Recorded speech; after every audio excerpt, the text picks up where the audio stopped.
AI driven traffic management plan అది మీకు ఇంతకుముందు ఆఫీషియల్గా చెప్పలేదు. ఇప్పుడు ఒక కొలిక్కి వచ్చింది, అందుకే మేము చెప్తున్నాం. లాస్ట్ 10 months నుండి మేము ప్లాన్ చేస్తున్నాం.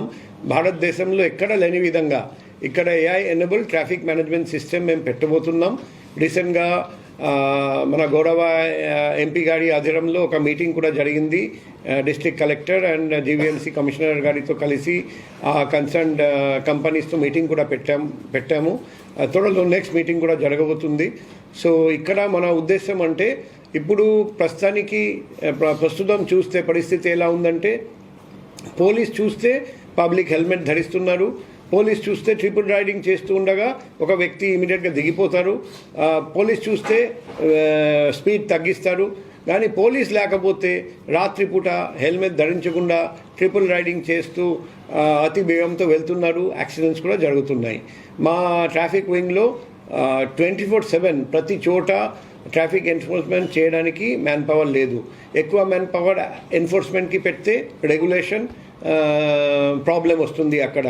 So 100% traffic wing man power మనం ఎన్ఫోర్స్మెంట్ కాకుండా రెగ్యులేషన్కి పెట్టాలంటే enforcement AI driven traffic management plan ద్వారా చేయాలి.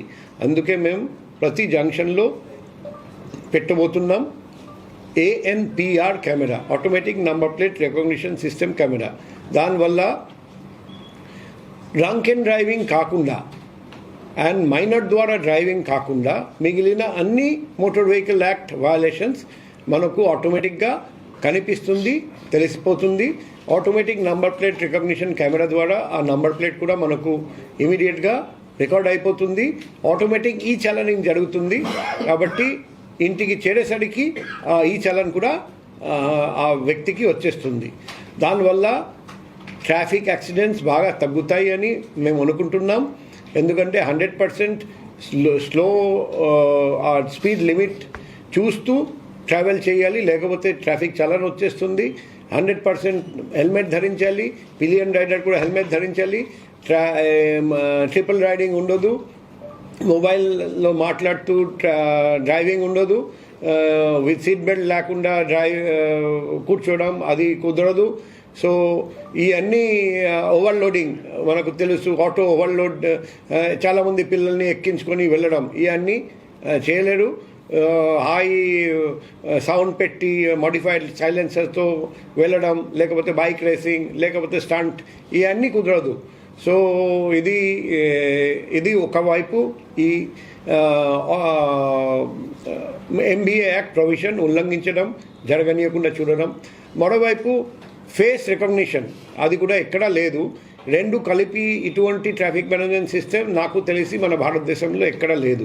సో ఈ రెండు మనం చేయగలిగితే, ఫేస్ రికగ్నిషన్ వల్ల ఏం జరుగుతుందంటే national crime records bureau, state crime records bureau and city crime records బ్యూరోలో ఉన్న డేటాబేస్, అందులో క్రిమినల్ డేటాబేస్తో ప్రతి వ్యక్తి రోడ్ మీద కనిపిస్తున్న ప్రతి వ్యక్తి ఫేస్ కంపేర్ చేయడం జరుగుతుంది విత్ ద క్రిమినల్ డేటాబేస్.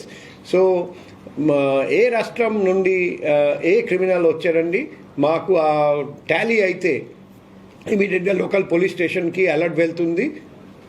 ఇమీడియట్గా లోకల్ పోలీస్ వాళ్ళు చర్య తీసుకొని ఆ వ్యక్తిని తీసుకువెళ్ళడం, తర్వాత విచారించడం, తర్వాత ఏదైనా ఆఫెన్స్ చేసి ఉంటే పట్టుకొని వెళ్ళడం, అరెస్ట్ చేయడం, ఇవన్నీ జరుగుతాయి. అంటే దానివల్ల కూడా జనరల్ క్రైమ్ కూడా చాలా తగ్గిపోతాయి. అటువంటి క్రిమినల్స్ తప్పించుకొని తిరుగుతూ ఉంటే, ఆ వ్యక్తి మీద NBW ఉంటే, ఆ వ్యక్తి ఏదైనా క్రైమ్ చేసి పారిపోయి ఉన్నారు, అందరూ దొరికిపోతారు. సో అది కూడా మనం త్వరలో ఇంప్లిమెంట్ చేయబోతున్నాం. కాబట్టి ప్రతి జంక్షన్లో 2 types ఆఫ్ కెమెరాస్ ఉంటాయి. ఒకవైపు ANPR కెమెరాస్, మరోవైపు ఫేస్ రికగ్నిషన్ కెమెరాస్.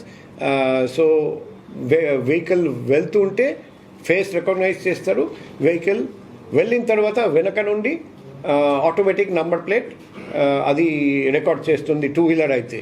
సో అట్లా మనం అష్టదిగ్బంధం చేసి క్రైమ్ రేట్ బాగా తగ్గించగలుగుతాం, as well as road traffic accidents. రెండు ఎజెండా 2 ప్రోగ్రామ్స్ పెట్టి 2 పర్పసెస్ ఈ సర్వ్ అవుతాయి. 2 లక్షలు మనం సాధించగలుగుతాం. ఇది నెక్స్ట్ మీటింగ్ త్వరలో. ఇప్పుడు కంపెనీస్ డిఫరెంట్ స్టేజెస్లో పైలట్ ప్రాజెక్ట్ చేస్తున్నారు. ఇంతకు ముందు కూడా చేశారు. ఇప్పుడు ఇంకొకసారి పైలట్ ప్రాజెక్ట్ చేయమని చెప్పడం జరిగింది. అది త్వరలో అయిపోయిన తర్వాత సో ఎప్పుడు ప్రవేశపెడతాం అది మీకు తెలియజేస్తాం.